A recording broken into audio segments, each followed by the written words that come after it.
السلام عليكم ورحمة الله وبركاته. عاملين ايه؟ اتمنى تكونوا بخير. معاكم اسلام زايد، والنهارده هكون معانا تجربة جميلة عملناها في مدينة دهب. المكان اللي احنا هنتكلم عليه النهارده وهو فندق اسمه دهب بيتش. الفندق ده واخد تقييم 8.1 على موقع بوكينج، وطبعا ده تقييم كويس جدا بالنسبة للفنادق الموجودة هناك في دهب. اولا من اكتر المميزات الموجودة بالنسبة للفندق ده، غير ان هو كله على البحر، طبعا هو بيكون القعاد بس مش لنزول المياه. زي ما انتم شايفين القعدة كلها على البحر، حلوة جدا. المكان هادي، مكان نظيف، التعامل بتاع الموظفين هناك برضو كويس جدا. الفندق معنى ان هو ياخد تقييم عدي 8 على موقع بوكن، طبعا ده حاجة مش قليلة وبيكون حاجة كويسة جدا. احنا دلوقتي هنشوف الفندق كله من جوه، وهنشوف طبيعة حمام السباحة والمنظر الفندق من جوه ايه. طبعا انا كنت حابب ان انا اصور لكم الغرف، بس كان في الوقت اللي انا كنت فيه كان اغلب الاوض كلها كانت كومبليت، فكمان طبعا كان صعب جدا ان انا اعمل لها ريفيو من جوه. بس زي ما انتم شايفين المكان نظيف جدا، المنظر نفسه حلو. حتى ان الفيو كل زي ما انتم شايفين هنا كل الاوض اما بيكون على حمام سباحة، وكل اللي في الصف التاني او الصف اللي فوق كله بيكون شايف البحر. حاجة ممتازة، خدمة كويسة جدا. الناس هناك حتى بتتعامل مع الجست بطريقة محترمة أوي. طبعا زي ما انتم شايفين ان الكراسي اصلا الموجودة بره دي خاصة بكل اوضة. يعني بدل ان هو موضوع تراس، لا هو تراس خارجي. زي ما انتم شايفين هو الفاصل بين الاوضة والاوضة هو مجرد بس اللي هو العمود الخشب. ما تنسوش الاشتراك في القناة وعمل لايك وشير للفيديو، وتابعوا عروض رحلات اسلام زي ترافل. وشكرا جدا ليكم مرة تانية.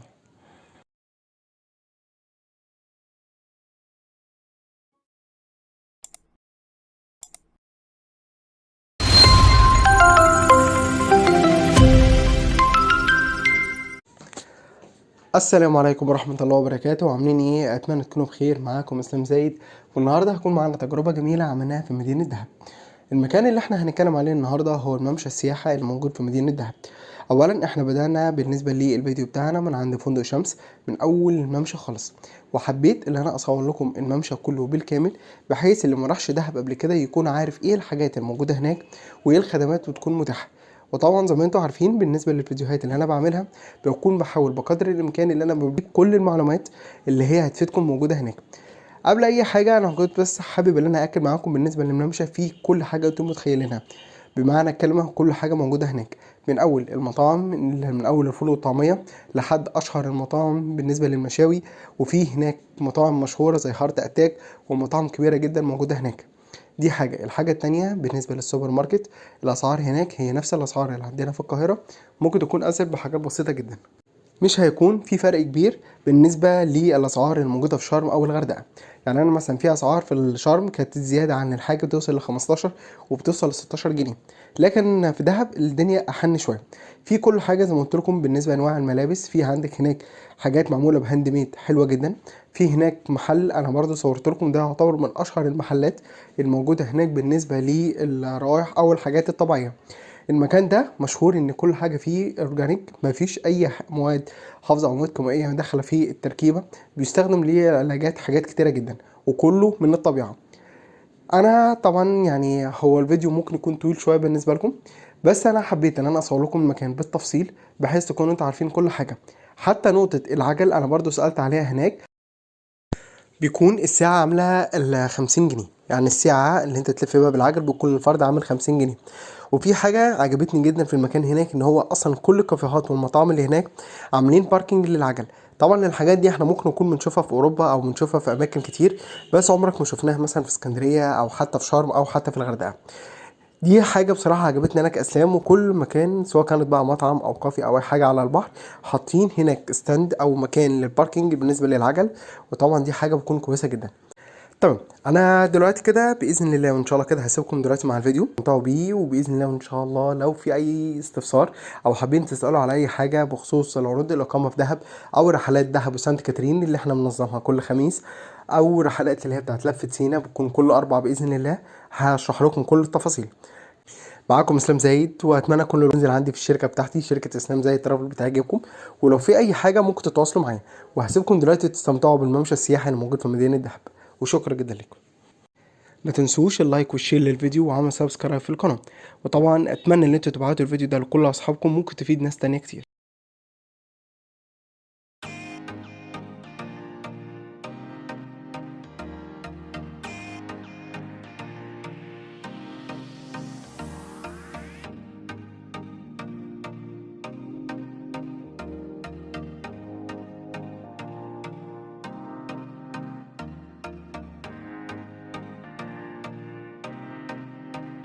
بصوا، احنا دلوقتي هنصور اكتر مكان معروف بالنسبه لمنطقه دهب. هو المكان ده ليه فرع قديم ان هو بيكون فيه الاحجار الكريمه. المكان ده فيه كل حاجه خاصه بالنسبه للبشره، بالنسبه للاعشاب، بالنسبه للامراض، بس كل حاجه هنا طبيعي. مفيش اي مواد كيماويه داخله في اي نوع من انواع الزيوت الموجوده. في عندك كل حاجه زي ما انتم شايفين. في عندك روائح مثلا زي الفانيليا، في عندك الكريزي لايف، في عندك مثلا الميكس العظام، تمام، في عندك زيت السعد، في عود الحرمان، عود الكوميديا، في كمبوديا، تمام، في كل حاجه انتوا عايزينها، تمام. في النعناع ده من اكتر الحاجات اللي بتكون كويسه جدا بالنسبه لحالات البرد. طبعا في زيت الزيتون، كل حاجه طبيعي زي ما انتم شايفين، ما فيهوش اي مواد كيماويه نهائيا.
السلام عليكم ورحمة الله وبركاته. عاملين ايه؟ اتمنى تكونوا بخير. معاكم اسلام زايد، والنهارده هكون معانا تجربة جميلة عملناها في مدينة دهب.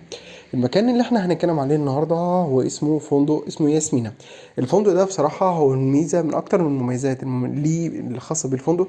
الموقع بتاعه، هو الموقع بتاعه يعتبر في قلب الممشى، وقريب جدا من المكاتب اللي هي بتاعت جو باص والبلو باص.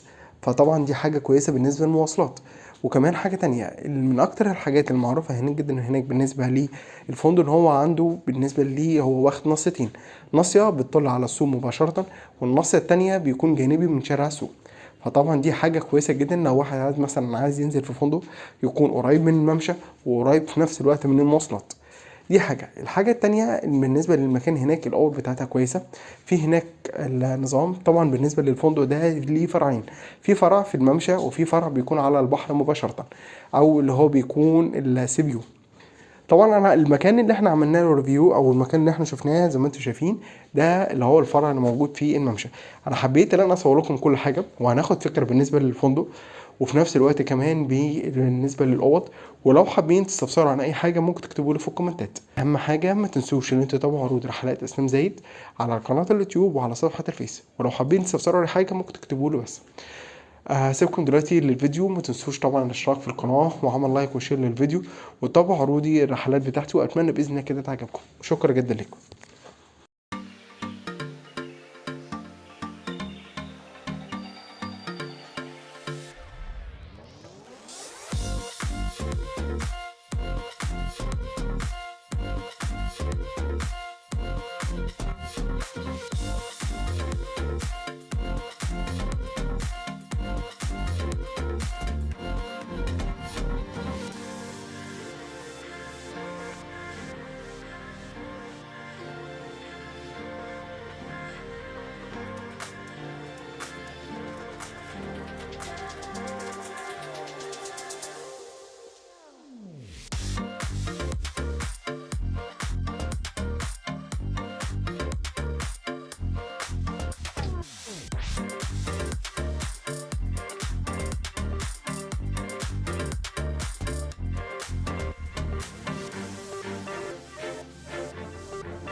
السلام عليكم ورحمة الله وبركاته. عاملين ايه؟ اتمنى تكونوا بخير. معاكم اسلام زايد، والنهارده هيكون معانا تجربة جميلة عملناها في مدينة دهب. المكان اللي احنا هنتكلم عليه النهارده هو اسمه البلو هول، وده موجود في قلب الممشى. طبعا او اقرب حاجة ممكن نشوف بيها الفندق ده اللي هو ما هيكون من ناحية اخر الممشى. تمام، ده اسهل طريق انت ممكن توصل بيه الفندق. الفندق ليه مميزات كتيره جدا، ان هو في قلب الممشى في كافه الخدمات حواليك، كافه المطاعم اللي انت محتاجها، غير طبعا الكافيهات ومحلات بتاعه الشوبينج، كل حاجه حوالين الفندق. من اكتر المميزات اللي عجبتني في الفندق، بالرغم ان هو ان حجمه ممكن ما يكونش كبير قوي، بس تحس ان فيه كميه هدوء وراحه جميله جدا، الى جانب ان الناس اصلا اللي هناك بتتعامل باسلوب كويس والدنيا بتاعتهم حلوه قوي. دي نقطه. النقطة التانية بالنسبة للأوض، فيها كل الأجهزة اللي أنت محتاجها. يعني بيكون محتاج هناك في تلاجة، في التلفزيون، في عندك الكاتل عشان المشروبات، في كل حاجة أنت محتاجها. احنا دلوقتي هنشوف الأوض. تمام، أنا دلوقتي هسيبكم مع الفيديو، واتمنى باذن الله ان شاء الله كده يعجبكم، وما تنسوش واللايك والشير للفيديو وعمل سبسكرايب في القناه، وتتابعوا عروض رحلات اسلام زايد على الفيس وعلى قناه اليوتيوب. وشكرا جدا لكم.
بص يا شباب، ده المدخل اللي هو بتاع الممشى، تمام، من ناحيه المسجد، وقدام اللي هو المكان اللي هو بتاع النقل السياحي. هتلاقوا على طول في عندك هنا صيدليه ذهب، وبعد كده على طول هنتكلم على فندق مونيكا. بصوا، الفندق ده يعتبر من اجمل الفنادق الموجوده هنا بالنسبه لدهب، من حيث الهدوء والنظام وطريقه التعامل للناس المحترمه الموجوده فيه. طبعا انا هوريكم المكان دلوقتي، وبعد كده هنشوف نوع من الاوض الموجوده. ما تنسوش اللايك والشير للفيديو وعمل سبسكرايب في القناة، وتابعوا عروض رحلات اسلام زايد ترافل، سواء كانت على القناة اليوتيوب او على صفحة الفيس. ولو حابين تستفسروا عن اي حاجة ممكن تتواصلوا معايا، وشكرا جدا لكم.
السلام عليكم ورحمة الله وبركاته. عاملين ايه؟ اتمنى تكونوا بخير. معاكم اسلام زايد، والنهارده هيكون معانا رحلتنا من رحلة دهب وسانت كاترين اللي احنا بنظبطها عندنا في شركة اسلام زايد ترافل للسياحة كل خميس. وفي رحلات اللي اسمها رحلة لفة سينا بتكون اربعة. في طبعا كنت حابب بس اكد معاكم ان احنا في الشركة عندنا بنظبط برضه رحلات لاسكندرية وبورسعيد والفيوم، ودي بالنسبة لاسكندرية وبورسعيد بتكون كل جمعة، وبالنسبة للفيوم بتكون كل جمعة وسبت. زي ما انتم شايفين ده المكان اللي احنا قاعدين فيه في دهب، بيكون هنا ورا اللي عند الشجر ده بيكون مكان اللي فيه الدش واماكن لتغيير الملابس. كنت حابب ان انا اكد معاكم بالنسبه للمكان اللي احنا بنغير فيه، هو بيكون مكان بسيط. احنا في منطقه جبال، فهو مجرد مكان بسيط جدا اللي احنا بنغير فيه هدومنا، حتى الدش يدوبك اللي انت بتاخد فيه شاور بس. دي الحاجه التانية اللي كنت حابب بس اكد معاكم فيها برضو، هناك في سوبر ماركت لو حابين نشتري اي حاجه، والاسعار بتاعته تعتبر شبه الاسعار اللي عندنا في القاهره بس بزياده حاجات بسيطه. في هناك مكان لتأجير اللي هي النضارات واللايف جاكيت وحتى جزمة البحر، بيكون كل قطعة تأجيرها ب50 جنيه للفرد. والأماكن بالنسبة للقعدة هناك في حاجة بس كنت حابب أكد معاكم، المكان هناك بيكون عندك اختيارين: إما بتشرب مشروب وليك حق اللي أنت تقعد طول اليوم، أو لو أنت مش هتشرب ومش عايز أي حاجة بتدفع على الفرد 25 جنيه. المكان هناك بصراحة كان جميل جدا. في هناك مكان يعني مجهز ان انت تعمل فيه دايفنج. يعني انت لما بتنزل في علم احمر هناك اهو، العلم الاحمر ده بيكون مكان ممهد ان انت تنزل تعمل فيه دايفنج. المكان هناك بصراحة كان جميل، وكانت القعدة هناك حلوة جدا. بخصوص البيتش باجي، بيكون سعر الفرد بيكون عامل 350 جنيه، ده لو كان سنجل يعني فردي، ولو هيكون دبل الاتنين هيركبوه بيكون عامل 400 جنيه. برضو احنا بالنسبه للبرنامج بتاعنا، احنا اول حاجه بنعملها في رحله بخصوص الجمال اللي احنا لسه شايفينها، ده بيكون سعر الفرد بيكون عامل 50 جنيه. بيكون بيمشيك شويه على الشاطئ، ما بيخش الشاطئ كله، يعني بيمشيك شويه على الشاطئ علشان تشوف منظر البحر ومنظر الجبال اللي موجود هناك. الرحله بتاعتنا ان احنا المفروض ان احنا لما بنوصل للمكان هناك، اول حاجه بنعملها بتكون رحله السفاري. بعد السفاري بنعمل الدايفنج، بيكون معانا الوقت لحد الساعه 3 او 3 ونص. بعد كده بناخد العربية أو الباصات بتاعتنا وبنبدأ نتحرك على الممشى السياحي. بنقعد هناك في الممشى من الساعة 4 لحد الساعة 8 بالليل. وبعد كده بنطلع من بعد الساعة 8 بنتجمع كلنا وبنطلع سهرة جبل الطويلات. سهرة جبل الطويلات بيكون سعر الفرد بيكون عامل 250 جنيه، ده بيكون شامل تيكت الدخول والشاي وحفلة اللي هي بتاعة الفاير شو وحفلات الدانس الشرقي، بالإضافة طبعا للأغاني اللي بتحصل هناك. دي برنامج الرحله بتاع الدهب عامه. بعد المفروض بقى بننزل من جبل السهره بتاع جبل الطويلات، بنروح نتجمع تاني في المكان اللي فيه العربيات او الباصات بتاعتنا علشان نبدا نغير هدومنا ونطلع على جبل سانت كاترين. اللي انت شايفينه ده حلقه من حلقات الفاير شو اللي كانت موجوده هناك. بصراحه المكان اللي احنا كنا فيه بتاع سهر جبل الطيارات كانت جميله جدا، والدنيا هناك كانت حلوه قوي. لما بنوصل وبنغير هدومنا وبنطلع على جبل سانت كاترين، بنروح هناك. طبعا انت لازم يكون معاك حاجات كتيرة جدا. اولا لازم يكون معاك حاجات مسكرة عشان السكريات وازازة مية، وتكون انت متقل في اللبس قوي علشان تروح الجبل بالليل. حتى لو ما كانش برد قوي، في الوقت اللي هو بتاع الفجر او شروق الشمس بيكون الجو ساقع جدا، ولازم ان انت تكون عامل حسابك في اللبس. طبعا مش عايز اقول لكم قد ايه المنظر بتاع جبل سانت كاترين والطلوع فيه ما كانش سهل قوي، بس متعة. الواحد لما بيعملها بجد بيفتكرها حتى لو انت عملتها مرة واحدة في حياتك. هي كرحلة عامة، انا كاسلام او كواحد منظم رحلات، لا انا اتبسطت بيها جدا، وبرنامج كان كويس. حتى هناك في الممشى في هناك اماكن لتأجير العجل، في هناك كل المطاعم اللي انت محتاجها. وفي فيديو انا هنزله هيكون شارح الممشى بكل المطاعم اللي فيه وكل المميزات اللي موجودة هناك. اتمنى باذن الله ان شاء الله كده الفيديو يعجبكم، وما تنسوش طبعا اللايك والشير للفيديو، وعملوا سبسكرايب في القناة. ولو محتاجين تستفسروا عن أي حاجة بخصوص رحلة دهب سانت كاترين، بخصوص رحلة لفة سينا، بخصوص رحلات اسكندرية أو بورسعيد أو الفيوم، ممكن تتواصلوا معايا. وأتمنى بإذن الله كده تعجبكم العروض بتاعتي. وشكرا جدا ليكم مرة تانية.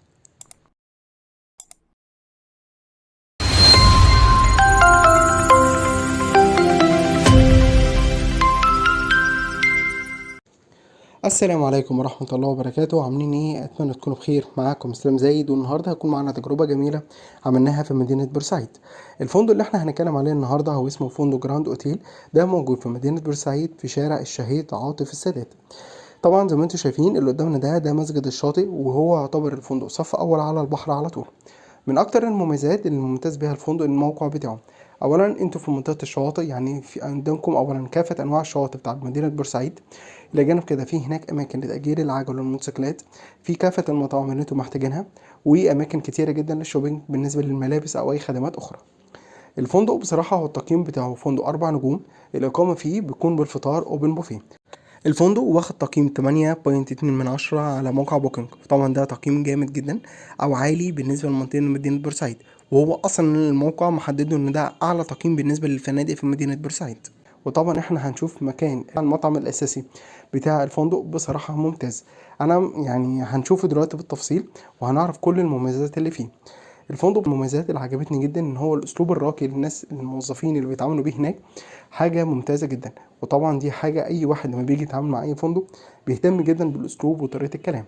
الفندق بصراحه ممتاز والناس اللي فيه محترمه جدا بالنسبه لطريقه التعامل. احنا دلوقتي كده هنخش بقى على المطعم الاساسي. في نقطة كنت حابب أأكد معاكم فيها بالنسبة لنظام الإقامة في الفندق. هو الأساسي بيكون الإقامة بالفطار بيكون أوبن بوفيه، وفي نفس الوقت متاح فيه اوبشن ان انت لو انت حابب ان انت تضيف وجبات الغداء ووجبات العشاء برضو متاح. يعني لو انتوا حابين الاقامه تكون هاف بورد او فول بورد موجود في الفندق مفيش اي مشكله. ومن اكتر المميزات اللي هو الفندق اللي يعني انا عرفتها ان هو ليه شاطئ خاص. يعني انتوا المفروض لما بتنزلوا من الفندق بيكون لكم كارت خاص بالشاطئ، بتروحوا للشاطئ اللي احنا الفندق متعاقد معاه وبيديهم بس الكارت بعدد الافراد المنحجز، وعلى اساس كده بيتم دخول الشاطئ مجانا، ما بتدفعش اي رسوم عليه. وطبعا دي نقطه بتفرق مع ناس كتيره جدا. زي ما انتم شايفين المطعم بصراحه نضيف جدا. اسلوب النظام اصلا تحضير الاكل هناك كويس جدا، كله على البحر مباشره. انا عايز بس اوريكم المنظر ده، يعني انت تخيل كده فتره الصبح وانت بتفطر وانت شايف المنظر ده قدامك. بصراحه حاجه تفتح النفس وحاجه جميله جدا. انا عن نفسي لما كنت بعمل الريفيو بتاع الفندق المنظر ده انا قعدت فيه كتير من حلاوه المكان. طبعا مش عاوز اقول لكم بقى الهوا كان عامل ازاي والمنظر اللي قدامكم، بجد حاجه تفتح النفس جدا بالنسبه لطريقه الاكل. انا هسيبكم دلوقتي تتفرجوا على الفيديو، وفي اخر الفيديو باذن الله وان شاء الله كده هيكون معانا حد من العاملين في الاداره في الفندق هيشرح لنا كافه المميزات بالتفصيل، بحيث برضو لو في اي حاجه انتوا حابين تعرفوها ولو مش موجوده في الفيديو ممكن تكتبوا لي في الكومنتات وانا هشرح لكم كافه التفاصيل. التعاقد مع الفندق مع شركه اسلام زي ترافل للسياحه، واتمنى باذن الله وان شاء الله كده تكون كل العروض اللي انا بنزلها لكم تعجبكم، سواء كانت عروض الرحلات اليوم الواحد او عروض الاقامه. هسيبكم دلوقتي مع الفيديو تستمتعوا بيه وتشوفوه. اهم حاجه ما تنسوش اللايك والشير للفيديو وعمل سبسكرايب في القناه، وتشيروا كتير جدا للفيديو ده عشان ممكن تفيدوا ناس تانية كتير. وشكرا جدا لكم.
المنظر بقى هنشوفه.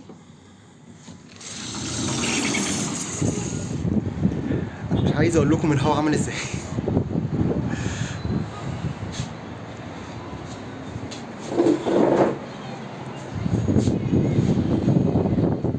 متعة بجد.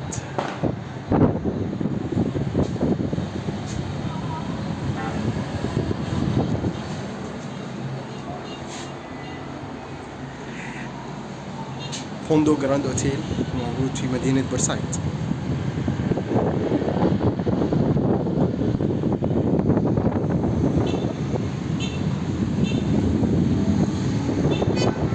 مساء الخير، معاكم فريدة جيست ريليشن مانجر في جراند اوتيل بورسعيد. احنا النهارده هندي اوفرلوك كده على الفندق. الفندق 180 روم، كل روم فيه 18 اوضه. عندنا الاوض على بحر وعندنا الاوض جانبيه، وعندنا كمان الاقامه بتبقى شامله الفطار عندنا بيبقى اوبن بوفيه، بيبقى من الساعه 7 للساعه 11. في المطعم بانوراما، الفيو عندنا بانوراما كله، بيبقى شايف البحر وبورسعيد كلها. ده بيبقى كل ده بحر، وفي الجنب كمان قناة السويس.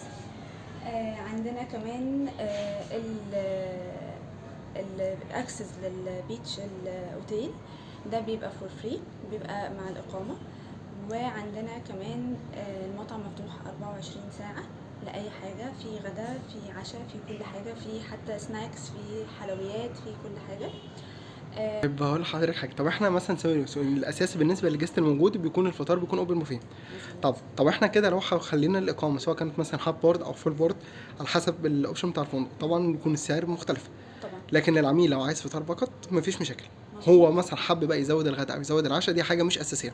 لا لكن الاساس اللي هو الفطار بس، او السعر اللي شامل الاساس الفطار بس. مظبوط. تمام. طب بالنسبه مثلا بالليل، لو مثلا الجست اللي هو موجود هنا في بالليل، في اي مثلا يعني اكتيفيتيز موجوده، حفلات مثلا ممكن بتحصل لهم، حاجات مثلا ممكن بتحصل داخل الفندق؟ في عندنا حفلات بتبقى في الويك اند بس. تمام. بيبقى عندنا باند، بيبقى عندنا غنى وحاجات كده، بتبقى تحت في اللوبي، او هنا ساعات بتبقى فوق في المطعم. بيبقى فيها مشروبات، بيبقى فيها اكل، بيبقى فيها حاجات حلوه قوي. بس كده، دي الاكتيفيتي اللي احنا ممكن نعملها في الويك اند. تمام. طب بالنسبه طبعا اغلب الفنادق بتحسب من اللي هو الخميس والجمعه او الايام اللي هي الاجازات، بيكون السعر بتاعها اوفر شويه. في هنا برضو فرق ولا بيكون كله نفس السعر؟ لا، احنا عندنا هنا في الويك اند بتبقى اولموست، يعني بتبقى الدنيا زي ما هي، الاسعار زي ما هي.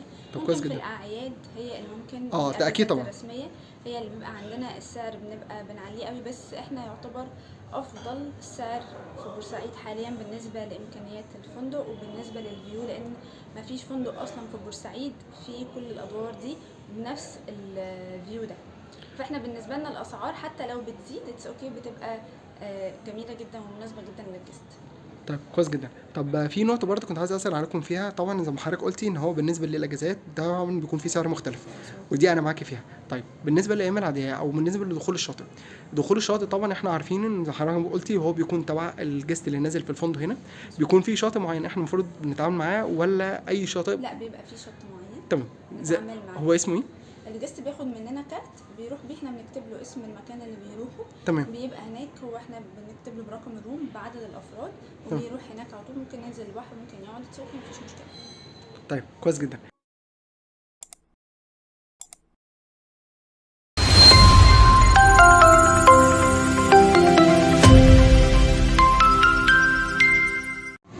ده البيت المقلوب اللي موجود في دريم بارك.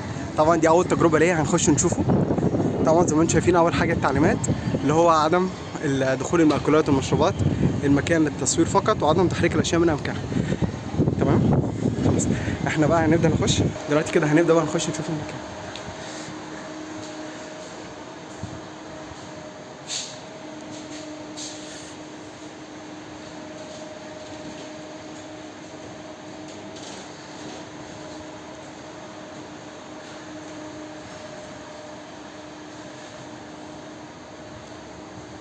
الفرد بيكون عامل 20 جنيه.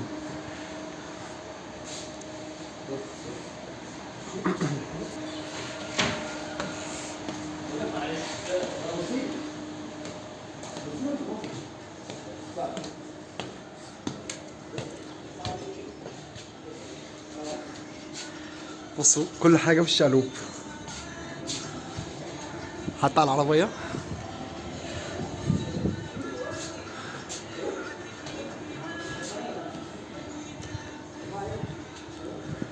بصوا ده السرير،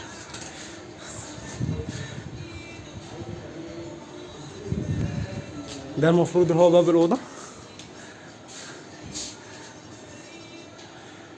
دي زي ما قلت لكم دي اوضه النوم، وادي السرير وادي الدولاب وادي السلم، وده المفروض المطبخ. بصوا الحوض،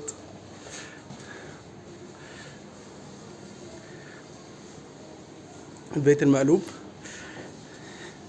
ادي ترابيزات حتى بالشقلوب، ترابيزه، كنبه، تلفزيون.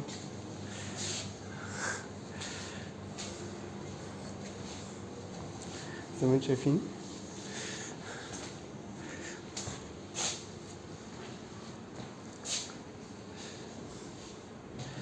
كل حاجه في الشقلوب. الحمام،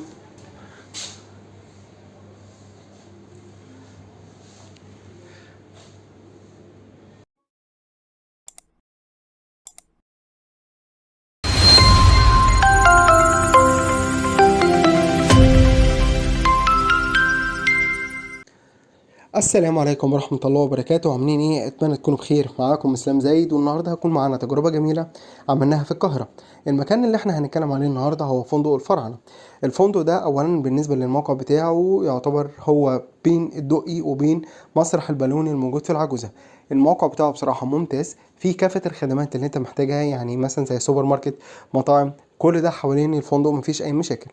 الفندق بصراحة ليه مميزات كتيرة جدا، وده من أحدث العروض اللي احنا تعاقدنا عليها في شركة إسلام زايد ترافل للسياحة. من أكتر المميزات الموجودة في الفندق هناك، غير إن الموظفين بصراحة في منتهى الذوق والأدب، بيكلموا بأسلوب راقي جدا، ناس محترمة قوي في التعامل.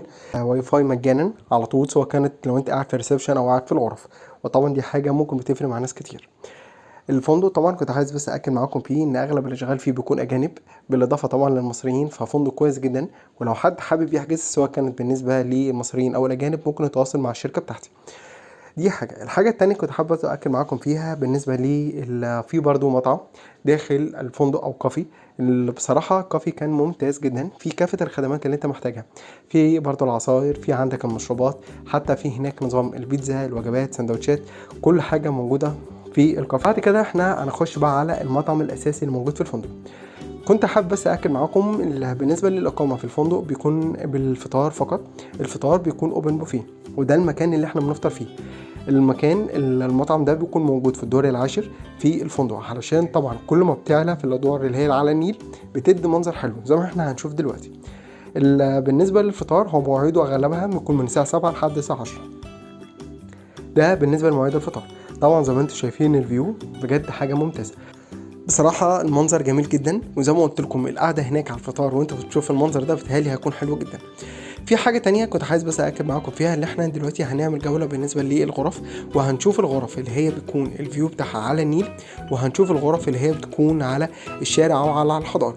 وبصراحه كافه الغرف الموجوده في الفندق كلها احلى من بعض.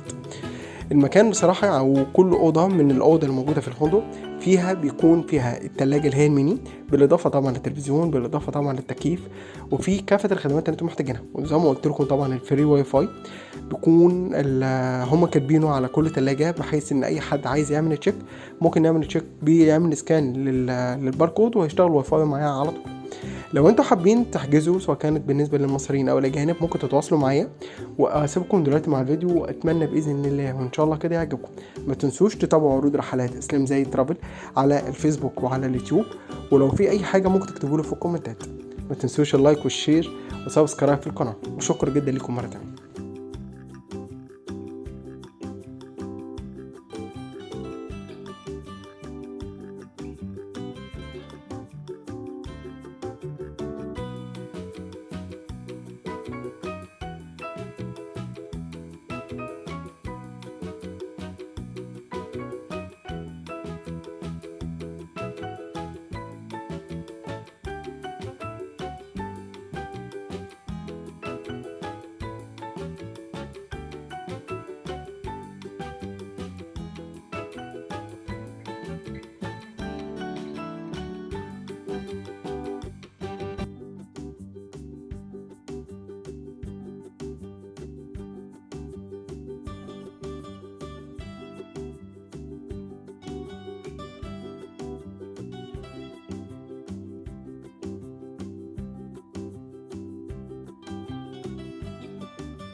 السلام عليكم ورحمة الله وبركاته. عاملين ايه؟ اتمنى تكونوا بخير. معاكم اسلام زايد، والنهارده هكون معانا تجربة جميلة عملناها في التجمع الخامس.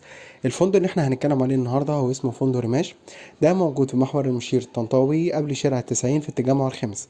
المكان يعتبر من اجمل الفنادق الموجودة هناك من حيث الخدمات اللي هناك، غير ان طبعا الغرف بجد حاجة نظيفة، والناس هناك في كموظفين بيتعاملوا باسلوب كويس جدا ومحترم. المكان هناك فيه مطعمين، في مطعم بيكون داخل الفندق، او لو حد عايز يشرب حاجة او ياكل حاجة هناك بيكون ليه اسعار اضافية، بيكون اسعار رمزية جدا.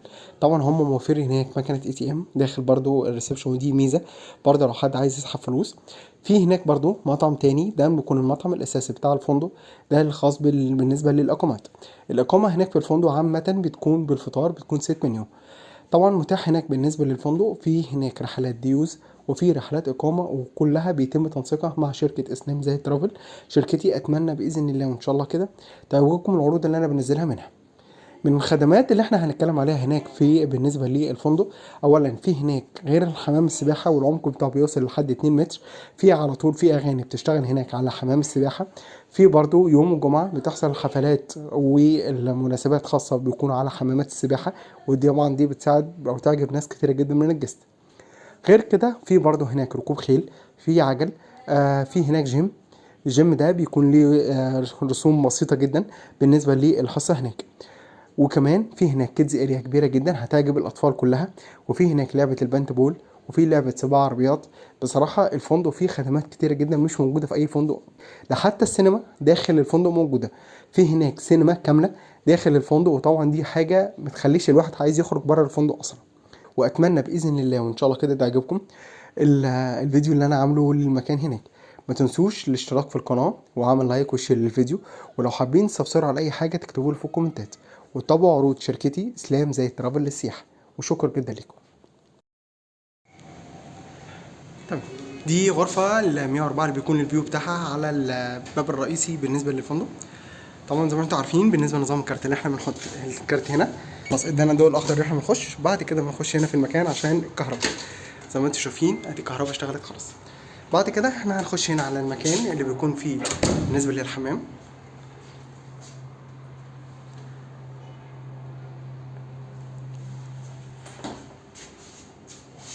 زي ما انتم شايفين برضو كمان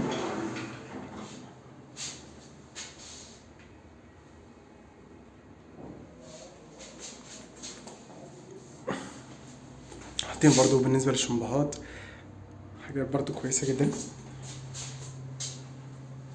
ده بالنسبة للحمام. وبعد كده هنخش بقى على الأوضة.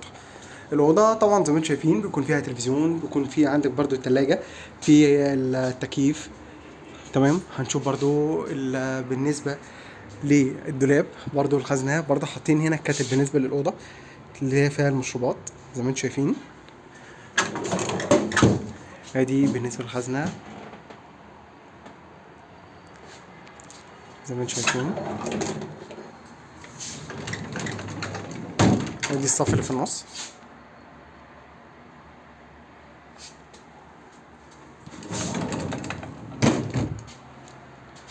وادي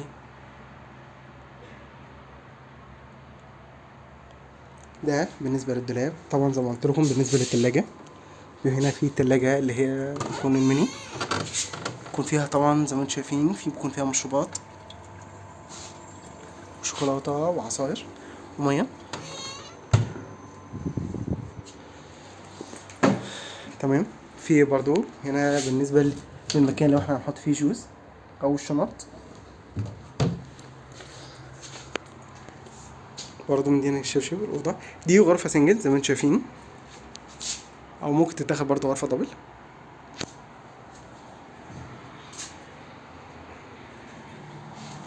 ادي الأوضة بوجه عام.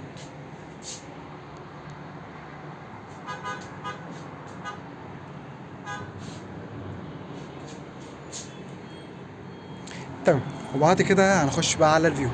زي ما انتم شايفين ده الفيو اللي هو بالنسبة للبلكونة، ده المدخل.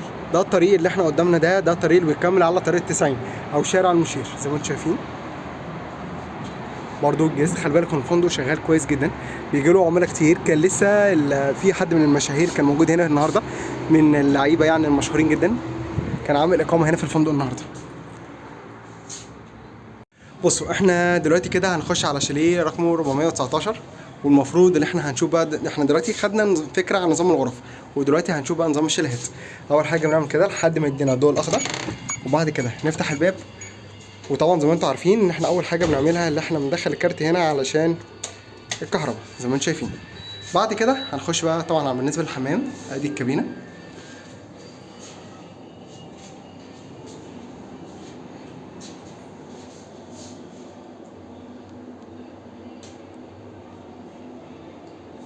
تمام، ادي بالنسبه للصابون والكريمات الموجوده والشامبوهات والبلسم.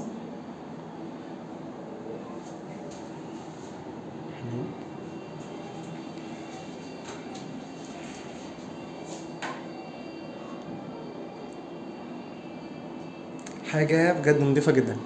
بعد كده هنخش بقى بالنسبه للدولاب.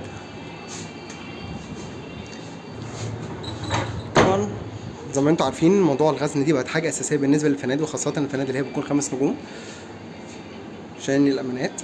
برضه في ادراج هنا عشان لو حابين نحط اي حاجه زي ما انتم شايفين.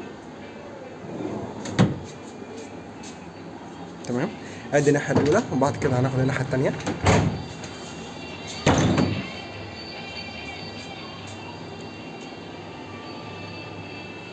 تمام، بعد كده هنخش على المكان. طبعا عايز اقول لكم حاجه بالنسبه للشاليهات، في شاليه علوي وفي شاليه اللي هو اللي تحت. اللي تحت بيكون عباره عن 3 سراير بيشيل 3 افراد. بالنسبه للشاليه العلوي زي ما انتم شايفين بيشيل اما فرد واحد او بيشيل فردين كحد اقصى. برضو من الحاجات الموجوده هنا بالنسبه للكاتل، المشروبات بتكون سخنه اللي هي موجود الشاي والنسكافيه. طبعا دي الحاجات دي بتكون تبع الغرفه هنا عادي، مفيش مشكله فيها. وعندك برضو بالنسبه للثلاجه زي ما قلت لكم، برضو بالنسبه للغرف بيكون برضو فيها اماكن هنا بالنسبه للعصاير، بالنسبه للمشروبات زي ما انتم شايفين في برضو شوكولاتات. كل ده موجود هنا. طبعا هي مش بتكون مجانا، هي بتكون على حساب الغرفه نفسه. تمام، طبعا ده بالنسبه للشوز، بالنسبه اللي احنا بنلبسه هنا. شوف طبعا معمول باسم الفندق زي ما انتم شايفين. تمام، بعد كده هنخش طبعا موجود هنا بالنسبه للخدمات الموجوده. عندكم التلفزيون، الكاتل زي ما قلت لكم بالنسبه طبعا للتكييف. تمام، في طبعا الثلاجه زي ما احنا شفناها دلوقتي. كل حاجه، حتى ان في حاجات هنا لو حبينا مثلا نحط اي حاجه في الادراج اضافيه زي ما انتم شايفين. طبعا ده هنا برضو في مكان بالنسبه للشوز لو حابين نحط الحاجات بتاعتنا اهي، او شنط زياده. تمام، وبعد كده هنخش بقى على الفيو او الحاجه الاساسيه. طبعا بس قبل ما نخش لازم ناخد لقطه بالنسبه للغرف نفسها، وبعد كده نشوف بقى احلى فيو ممكن نشوفه على حمام السباحه مباشره زي ما انتم شايفين. من اجمل الفنادق الموجوده في التجمع الخامس وفي القاهره كلها.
بصوا زي ما انتم شايفين الخيل موجود هنا بالنسبه للفندق رماش. زي ما احنا لسه عارفين دلوقتي بالنسبه للربع ساعه بتكون عامله 200 جنيه، والنص ساعه بتكون عامله 300، وبالنسبه للساعه عامله 500. حاجه احسن طبعا عشان في ناس كتير كانت بتسال بالنسبه لركوب الخيل او الاماكن اللي ممكن مسموح فيها ركوب الخيل. زي ما انتم شايفين طبعا حاجه نظيفه، والناس هنا محترمه جدا زي ما شايفين. اسم الكريم ايه بقى؟ محمد. كابتن محمد هو اللي بيكون مع الناس بالنسبه للركوب. هنا عندكم كذا مكان ان احنا نركب فيه. في عندكم هنا المكان الدائري ده، وفي مكان قدام زي ما انتم شايفين، وفي عندكم المكان الثالث اللي هو اللي عامل زي السبق اللي هو اللي هناك ده. كل ده زي ما انتم يعني براحتكم طالما انتم كده في الوقت اللي انتم محددينه. الحصانه زي ما انتم شايفين نظيفه، مفيش اي مشاكل فيها.